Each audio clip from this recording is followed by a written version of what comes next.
What is self-confidence? Self-confidence definition? Want to be more confident? Learn what confidence is, how to do confidence affirmations? Are you seeking some self-confidence? Self-confidence can help us more easily reach our goals, stay motivated, and even boost our well-being.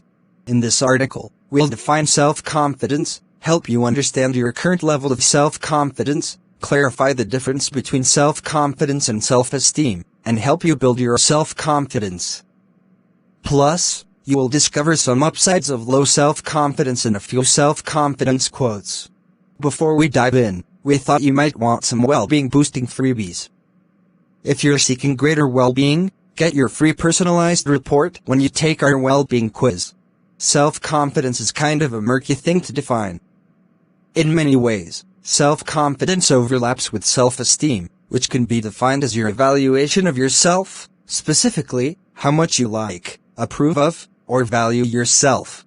Others have defined self-confidence as a person's sense of his or her own competence and perceived capability to deal effectively with various situations, for example, performance, appearance, romantic relationships, and social interactions.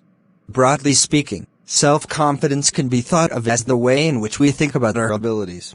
It is thought that a self-confident person can rise to new challenges, take advantage of new opportunities, and deal with challenges or difficulties. They know they can handle life. They may also be more self-motivated, likely to pursue goals, and successful at manifesting, and why not? They believe they have what it takes to succeed. That's why confidence is such a valuable characteristic and one most of us likely want to build. What is the opposite of self-confidence? If we are lacking in self-confidence, we may feel insecure, self-doubting, unsure, and self-conscious. Rather than approaching new situations, it may be our instinct to withdraw for fear of failure, ridicule, or incompetence. So we may also be shy, nervous, and apprehensive.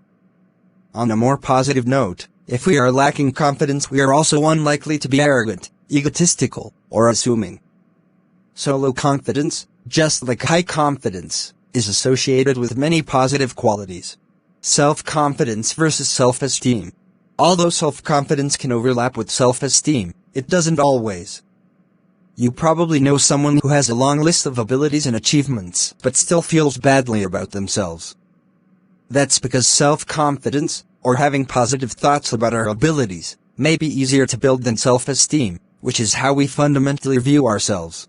I suppose that's good news for those of us wanting to boost confidence. We can do it.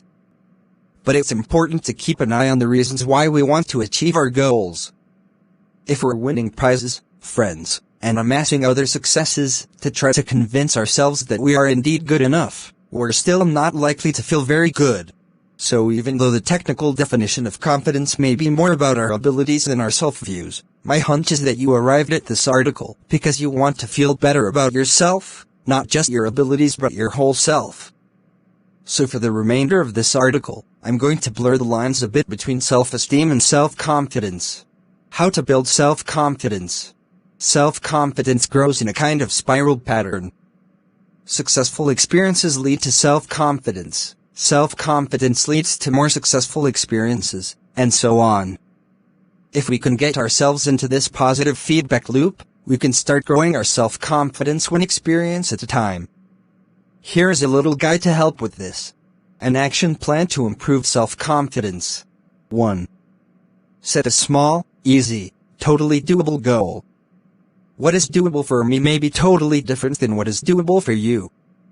I might decide I'm going to go for a 5-minute run, go on a date with one person, or maybe just make my bed this morning. So pick something you know you'll do. In fact, do it right now just to make sure. 2. Take a moment to self-reflect on your accomplishment. Affirm yourself. Say something like, "Hey you. You did it.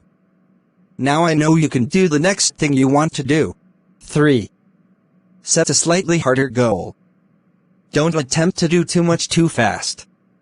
Just one little thing at a time is perfect. 4. Rinse and repeat. Keep setting goals that you can reach and reaching them. Small practices like these are known to improve our self-efficacy, or our belief in our own ability to do or achieve what we set our mind to. See you next video.